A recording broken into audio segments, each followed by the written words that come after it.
En ces temps de crise, l'emploi reste une priorité à Saint-Quentin-en-Yvelines et la communauté d'agglomération et ses partenaires maintiennent leurs efforts pour conserver une économie saine et permettre à chacun d'y trouver sa place. Explication tout de suite. C'est bon, le traîneau est attaché, les chiens sont prêts? On y va.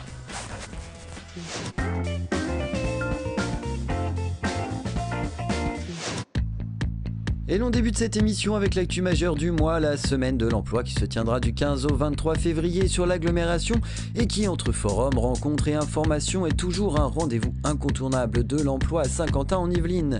L'occasion pour nous de faire un état des lieux de la situation sur le territoire. Le taux de chômage est plus faible à Saint-Quentin-en-Yvelines qu'au niveau national.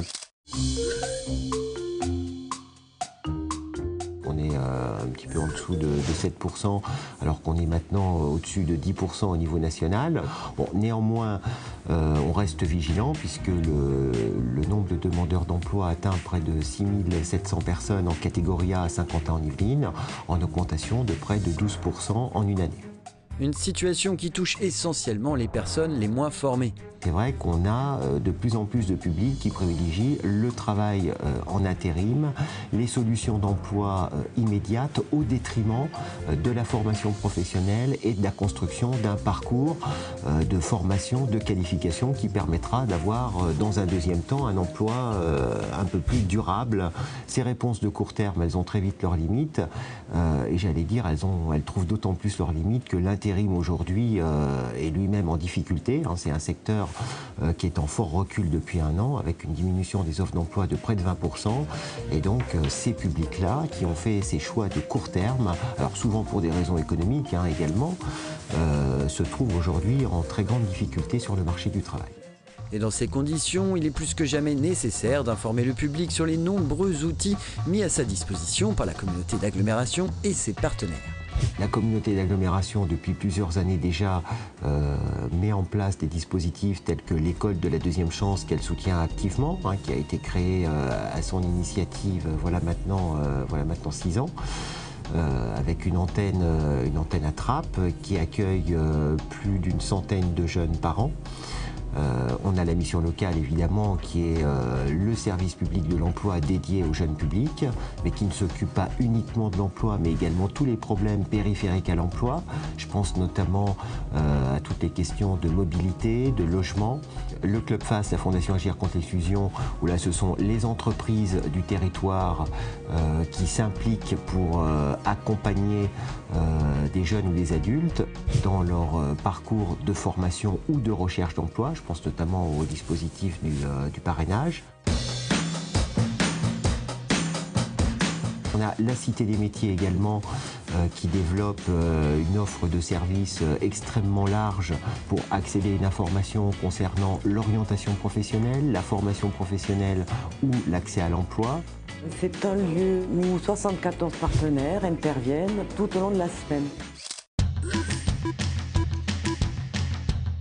Soit sous forme d'événements. Alors les événements chez nous, ça s'appelle Zoom métier, atelier, journée d'information. Tous les partenaires de l'orientation, de l'emploi et de la formation sont présents au sein de la Cité des métiers. Soit il y a une réponse immédiate parce qu'on reçoit les gens tous les après-midi et on peut répondre à leurs questions, soit on aiguille les personnes vers les partenaires de la ville nouvelle. On a un accès libre à la documentation, un accès libre tout ce qui est informatique pour faire sa propre recherche, d'information, d'orientation ou de recherche d'emploi et surtout d'assister à de nombreux ateliers autour des métiers, autour du look, autour de comment construire son réseau, comment mettre en valeur ses compétences, même si on a 45 ans, comment travailler sur soi et comment mieux se présenter. Des partenaires et des outils indispensables donc, mais au fait, y a-t-il encore des secteurs qui recrutent ? Plus on est qualifié, plus on a de chances, j'allais dire, d'accéder au marché du travail. Maintenant, on a des secteurs qui recrutent, je pense notamment au secteur du bâtiment travaux publics, de l'hôtellerie et restauration, de la logistique. Voici pour l'heure, mais qu'en sera-t-il dans les années à venir ? Alors, en termes d'emploi, sur Saint-Quentin-en-Yvelines, actuellement, nous avons plusieurs études en cours. Avec l'État et la Directe sur la gestion prévisionnelle des emplois, un diagnostic est en train d'être posé qui devrait nous permettre de déterminer les emplois futurs et aussi des emplois en danger sur lesquels il faudra travailler. On a une étude sur l'économie sociale et solidaire et puis une étude sur l'économie résidentielle. Et donc tout ça doit nous permettre de créer une dynamique et de trouver les créneaux d'emploi à créer dans les années qui viennent.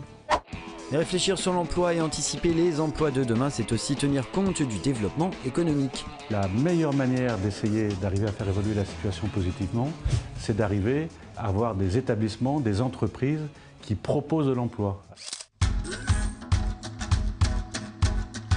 La mobilisation pour l'emploi, qui est une mobilisation forte, nécessite d'être très attentif à Saint-Quentin-en-Yvelines au développement économique.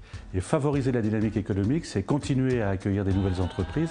Je pense à des implantations en cours avec par exemple Mercedes-Benz, Baxter ou même des entreprises déjà existantes qui choisissent de s'étendre, de se développer, par exemple le crédit agricole. Il est donc important d'avoir ces implantations d'entreprises et il est nécessaire aussi de soutenir et d'accompagner l'ensemble des établissements, même les plus petits, à l'échelle de Saint-Quentin-en-Yvelines. C'est ce que nous faisons avec la maison de l'entreprise.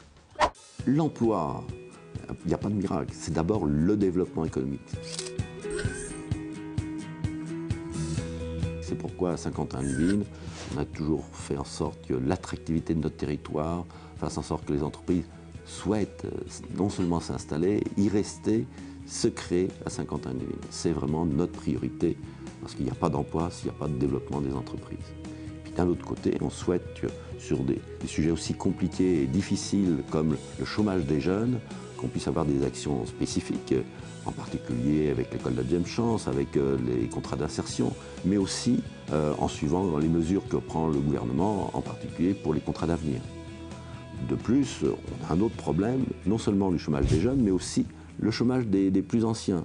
Et on pense que le contrat générationnel qui est mis en place par le gouvernement sera une bonne chose et à Saint-Quentin-en-Yvelines, on accompagnera cette mesure. Et maintenant, nos actus du mois.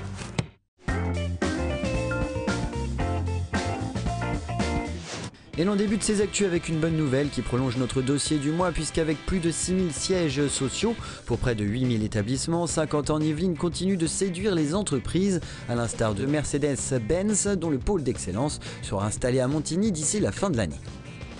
Et l'on poursuit ces actus avec un zoom sur les agents de la propreté urbaine, service créé par la communauté d'agglomération pour intervenir rapidement sur le territoire. À 5, ils retirent chaque jour de 30 à 120 kg de détritus dans les bassins et mènent notamment 130 interventions anti-tag par an.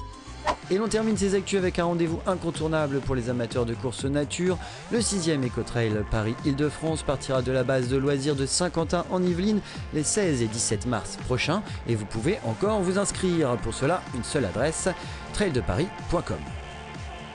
Un dossier que vous pouvez retrouver ainsi qu'un article sur Papy de Déclic Théâtre qui sort un livre et un autre sur la slameuse Miss Kaeli dans le Petit Cantat du mois de février. Alors, à très bientôt.